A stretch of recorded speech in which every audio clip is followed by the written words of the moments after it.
I keep posting the Rocketshop here, and people ask me what it is or, you know, what's going on. This is my father-in-law's shop. Basically, he ran out of room in his garage and decided he needed a place to put all the bikes. So got the floor epoxied, got the walls painted, the KTM orange. For his birthday, got him the KTM race mat. Got the racks, I think from Home Depot.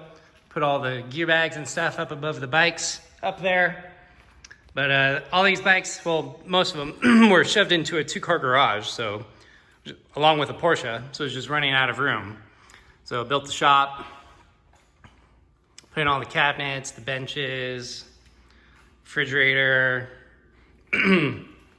bathroom.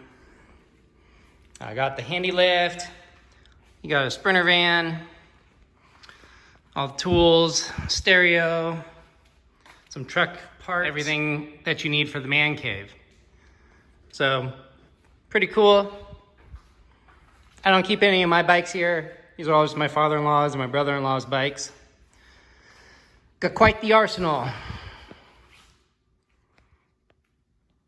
Now, the only bike in here I usually take out is I take this guy out when I'm chasing the kids around Cal City or whatever. It's your F-125.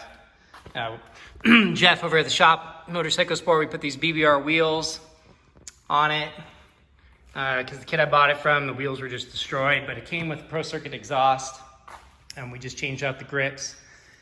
Came with the ASV lever. What I put on it? I put on an IMS shifter, and I put on these IMS foot pegs, just because I like the bigger foot pegs. And that's about it.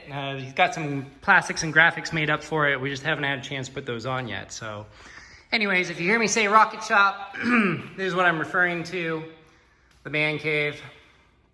My brother-in-law also has a little media company called Rocketshop, videos and whatnot, filming with Colin. But anyways, it's the Rocketshop, just personal man cave. Kind of made it like a KTM shop. So, pretty cool.